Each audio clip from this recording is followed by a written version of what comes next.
What's going on, guys? Welcome back to another one of these reviews. We're gonna get straight into it. I have nothing to plug. If you guys want to sponsor me, go ahead, and we'll do that next time. But getting back to the review, we are at Monday Night Raw, January 18th of 1993, the second ever episode, back in the Manhattan Center in New York City, as Vince McMahon and the gang are doing their open to the show. Macho Man gets attacked by the Repo Man, and he steals his hat. More on that a little bit later. Terrific Terry Taylor up next, taking on Mr. Perfect. Terrific Terry Taylor. Why do they keep giving this guy so many gimmicks? But he's actually not bad as we're gonna see in this match. He's not a bad worker. Both making the Raw debuts in the ring. By the way, I probably won't be saying when people make their debuts all the time because everything will start to blend in together, and I'll forget when people actually debut. Earl Hebner is the referee for this one. I never have liked Earl Hebner as a referee. He's just too involved, if that makes any sense, if you guys understand what I'm trying to say there. I'll probably mention this a little bit more during the Attitude Era. That's when I really kind of said, like, I noticed Earl Hebner just doing a little bit too much stuff in the ring, trying to get some of the attention on himself. Not terrible, you gotta do what you gotta do, but come on now. Anyway, getting away from the referees, Mr. Perfect tried to do his comeback during the match, but then gets the Spine Buster from the Rooster. Mr. Perfect then delivers a move that Vince calls the Ring-a-Ding. Great analysis by Vince right there. I mean, 100% best wrestling announcer in history. Then Mr. Perfect hits the Atomic Drop and a Snapmare. Meanwhile, Ric Flair comes down the aisle and distracts him so that Terry Taylor can knee him out of the ring. Flair attacks him for a bit and throws him back in the ring as Terry Taylor was distracting the referee, so the ref saw none of that. Terry tries to steal the win, but Mr. Perfect reverses it into the Perfect Plex for the win. And then as soon as he wins, he takes off to the back to try to catch Ric Flair. There were some decent moves in this match, a little slow at times, but it didn't drag by any means. Next up, we have Vince McMahon in the ring to interview Bret the Hitman Hart, who is the current WWF champion, to respond to what Razor had said the week before. Bret mentions Stu Hart, his dad, who was going to be 78 years old that year. Bret delivers this line where he says, I'll play this audio for you guys. He's at the very bottom of the barrel. As a matter of fact, he's not at the bottom of the barrel. You got to tilt the barrel up, and that's where you find scum like Razor Ramon. Yeah, I never understood what this meant because he says it on more than one occasion. So if you know, let me know what this phrase is all about. Bret Hart says he's the toughest, meanest, and the best, and he literally is talking about killing Razor Ramon by making him unconscious at the Royal Rumble. But it's understandable because Razor did attack his brother and said that he would smack Stu Hart. Bret as a babyface was never really the best in promos, but he got his message across here. Next up, Marty Jannetty in a match against a jobber. As Marty Jannetty was turning around to take his top off, his entrance gear off, the jobber actually attacks him from behind. And then Marty Jannetty was going into the Royal Rumble to face Shawn Michaels for the Intercontinental Championship. And during the match, Shawn Michaels actually calls in via phone to the commentary. He runs down Marty Jannetty, saying that he was the best of the two in their tag team. After the call ends, Marty Jannetty gets back on offense, and he hits a move that looks like what would be, if you guys know what this move is, the Billy Gunn Famouser, or Famouser. I don't know what. Was it called the Famouser at times? I think it was. But the Famouser. I think Dolph Ziggler does it as well. Marty Jannetty hits that on the jobber for the win. The match was basically just booked around Shawn Michaels for his phone call. Nothing but holds until he hung up, and then one or two moves by Jannetty, and it's over. We then cut to footage of the show WWF Superstars from the Saturday previous. Doink was playing Crush like an idiot here. He lured him in with a flower. Crush then took it, turned his back to give it to one of the fans in the crowd. Doink then takes off his fake arm because he was selling a arm injury here. Doink the Clown had a fake arm. He takes it off, and then he nails Crush in the back of the head with it. So this feud is still going on. I can't wait to see what the match has for us. Sean Mooney then on the outside, on the outside or in the outside. Sean Mooney outside of the building. He catches up with Repo Man. You know what? This guy, whoever he is, I think he is another person who had a mask, who actually was somebody that Vince just for whatever reason gave him this terrible gimmick. But this guy wasn't bad at cutting a promo. And if this wasn't booked around him stealing a hat, it could have been a decent program. Obviously, Macho Man being who he is, he's decent, or he's great at promos as well, and in the ring. But then Macho Man got up from the desk to look for Repo Man again. Then we come back from another Royal Rumble update.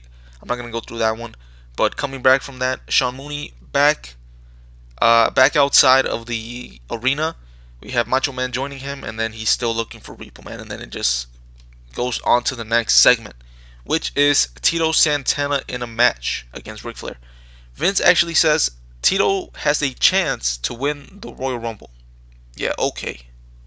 Let me know if you were watching back in this time, and if you can remember who you thought was going to win the Rumble in 1993. Did you guys think it was going to be Yokozuna, or was the Rumble just like, actually, anybody has a chance of winning it? Like, now, you kind of have an idea of who's going to win, but let me know what you guys thought back in the day, or in 1993, in that era. If you guys if you guys knew who was going to win, or was it like, oh, anybody can actually win this? But anyway, speaking of winning the Rumble, Ric Flair, a Royal Rumble winner, comes out to take on Tito. So I've heard somewhere actually that Ric Flair wears red when he's gonna win and blue when he's booked to take the loss. Ric Flair is wearing red here, so let's see if we can keep track of this to see if that's correct. I don't know if that's the case or if it's blue when he wins and red when he loses. We'll see. So let's see if we can keep track of that. All right. Even as a heel, Ric Flair was getting some of the crowd to cheer for him. A bunch of damn marks, if you ask me. No, I'm just kidding. So, Santana was doing some good stuff in here, and Flair was doing a great job selling for him. Rick got an eye poke to Tito, and there had already been like 5 eye pokes in separate matches on this episode alone. And then when Tito gets back on offense, another thumb to the eye in the corner by Ric Flair. Then Flair goes to the top, but then gets taken down by Tito. Classic Flair spot there. Flair then begging off. Tito hits a backdrop on Flair, then a running forearm. Then he tries to go for it again, but Ric Flair actually ducks, and Tito goes flying to the outside. Mr. Perfect then comes out to attack Ric Flair in front of the refs. Then more people come out to try to separate them. I saw Sergeant Slaughter in there as one of the guys trying to take them apart until they fight to the back. So I guess no contest. So on the first episode where I try to figure out if Ric Flair is actually telling the truth about, or whatever I heard about Ric Flair wearing red and blue, on the first episode where we try to figure this out, or where I try to figure this out, it goes to a no contest. But then back from commercial, Ric Flair and Mr. Perfect fight back into the ringside area, and then they get separated again. I didn't see how they got separated, but then Flair goes to talk to Vince McMahon, and he says that the WWF is not big for the two of them, meaning Mr. Perfect, and then challenges him to a match the following week. Winner stays, and the loser leaves WWF. And then as Flair leaves, a second or two later, Mr. Perfect then comes in from the exact same side that Ric Flair left from. So I don't know how they managed not to see each other again. I don't know what happened there. Anyways, Mr. Perfect accepts, and the match is set for next week. Vince also says that the Repo Man and Randy Savage are going to be taking on each other. So, yeah, not excited for that one. The show then ends with Repo Man towing what looks to be a Chevy Blazer away. As Rob Bartlett says, it's his car and he doesn't know what he's going to do now that Repo Man just towed his car. Hilarious stuff there. But that was a jam-packed Raw. Let's get to some awards and the final rating for this show. Now, watching this stuff, it does drag for me, but getting the reviews done, it's only been like 10 minutes. That's perfect. Moving on to the awards, like I said, best moment, I'm going to give it to Ric Flair and Mr. Perfect brawling, just fighting each other, building up their match for the following week. I believe at this time, Ric Flair was still being managed by Bobby Heenan. Mr. Perfect had turned on Bobby Heenan because they were both using him as a manager. So now Ric Flair is trying to get back at Mr. Perfect, I'm guessing, for turning on Bobby Heenan. I'm guessing that's why this is a feud. But that's going to move on into the match next week. Loser leaves WWF. I won't spoil what happens. We'll just get to it when we get to it. Worst moment, I had Repo Man setting up a feud and a match with a legend of Randy Savage by stealing his damn hat. Just terrible stuff there. Best match, I had Ric Flair versus Tito. I mean, decent moves in there. Both of them good workers. It didn't have an ending, but still, I think Ric Flair Tito put on the best performance or the best match of the night. Worst match, I gave it to Marty Jannetty and the Jobber. It was, like I said earlier, it was just booked for Shawn Michaels to make the call, say what he had to say, and then Marty Jannetty to get the win. Not much going on there, and not really any moves to get excited for in that one. The wackest performer, again, the wackest performer is just somebody who I didn't think, who had an off night, or I just don't think he should be on the show whatsoever. I'll probably exclude jobbers because obviously local enhancement talent they shouldn't really be seen as whack because they're on the show for that reason. So wackest performer, I'm gonna give it to Crush on this episode. He looked like a complete fool being played by Doink the Clown. Just what are you doing, Crush? What are you doing? And they said he had a concussion on the show, so I don't know how much longer this feud is going to be played out. And then the standout performer of the night, I'm going to give that to Ric Flair. Good in the promo that he cut after his match and after just challenging Mr. Perfect for the match.